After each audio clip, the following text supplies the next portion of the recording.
मनरेगा का कॉन्सेप्ट गरीबों को अधिकार देने का कॉन्सेप्ट था।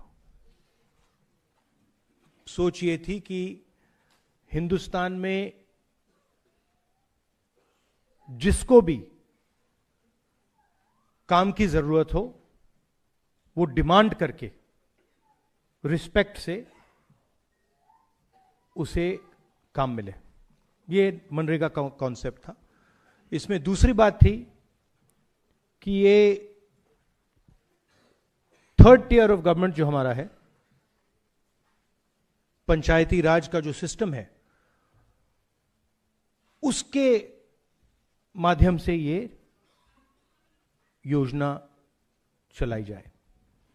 इसमें लोगों की आवाज थी, मजदूरों की आवाज थी, रिस्पेक्ट थी, और सबसे जरूरी अधिकार शब्द।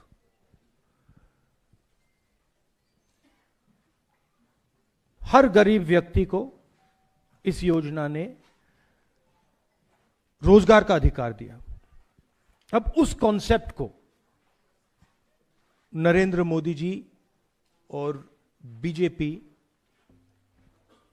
खत्म करना चाहते हैं। कुछ साल पहले उन्होंने किसानों पर आक्रमण किया था, काले कानून लाए, मगर किसानों ने उनको रोक दिया। मुझे याद है पार्लियामेंट में और सड़कों पे किसानों ने नरेंद्र मोदी पर दबाव डालकर, हम सब ने नरेंद्र मोदी और सरकार पर दबाव डालकर उस कानून को, उन कानूनों को रद्द कर दिया। अब वही कॉन्सेप्ट जो इन्होंने किसानों के साथ किया था, अब वो मजदूरों के साथ करने की कोशिश कर रहे हैं। आइडिया है कि दिल्ली की सरकार डिसाइड करेगी कहां जाएगा पैसा, कितना पैसा जाएगा, कौन सी स्टेट को मिलेगा, कौन सी डिस्ट्रिक्ट्स को मिलेगा। बीजेपी वाले स्टेट्स को ज्यादा पैसा जाएगा, ऑपोजिशन वाले स्टेट्स को कम जाएगा, और वो डिसाइड करेंगे किसको किस तरीके की मजदूरी चाहिए और वो इंप्लीमेंट करेंगे सेंट्रलाइज तरीके से। अधिकार खत्म कर दिया। और मेन बात यह है कि जो पहले मजदूरों को मिलता था, अब वो ठेकेदारों को और ब्यूरोक्रेसी को मिलेगा।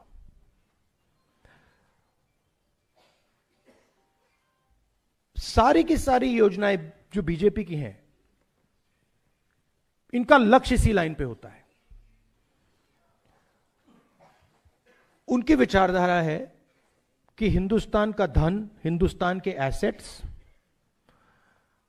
चुने हुए लोगों के हाथ में हो, वो डिसाइड करें, वो देश को चलाएं, पूरा का पूरा धन उनके हाथों में चला जाए, और गरीब लोग जो हैं, और उसमें ज्यादातर हमारे दलित, आदिवासी, ओबीसी, इस वर्ग के लोग हैं, ये अमीरों पर, अदानी अंबानी जैसे लोगों पर फुली डिपेंडेंट हो जाए और इनकी बात माने, और अगर नहीं माने तो भूखे मर जाए। ये इनका हिंदुस्तान का मॉडल है।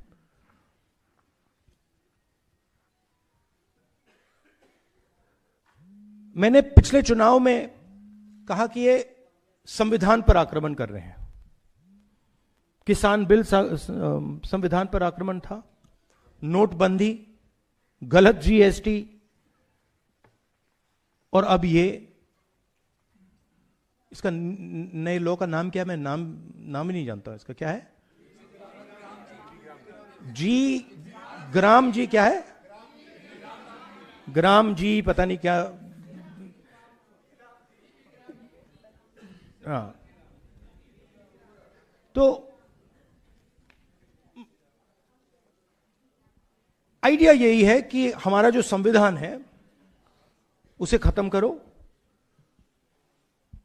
वन मैन वन वोट का जो कॉन्सेप्ट है उसे खत्म करो, लोकतंत्र को खत्म करो। और जो आजादी से पहले हिंदुस्तान था,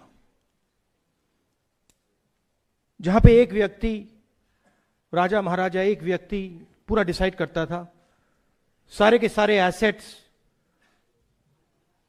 उनके हाथ में हुआ करते थे और जो भी वो करना चाहते थे वो करते थे, वैसा हिंदुस्तान वो फिर से लाना चाहते हैं।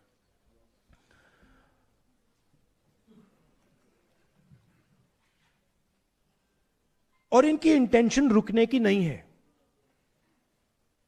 क्योंकि ये जो मॉडर्न इंडिया का स्ट्रक्चर है इसको ये बदलना चाहते हैं और तोड़ना चाहते हैं।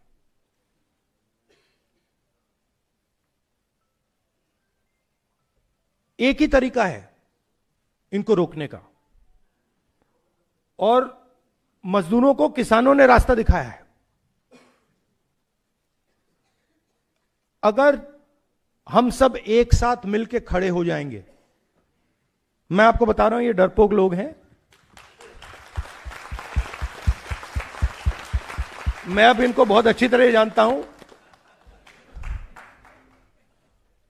ये डरपोक लोग हैं। अगर आप सब, हम सब एक साथ खड़े हो जाएंगे,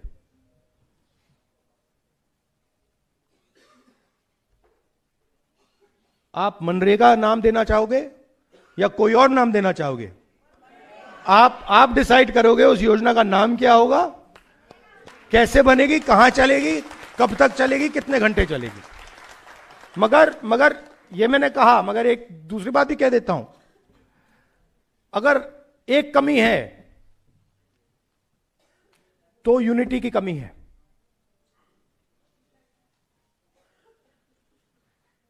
एक साथ गरीब लोग खड़े नहीं होते, अब होना पड़ेगा।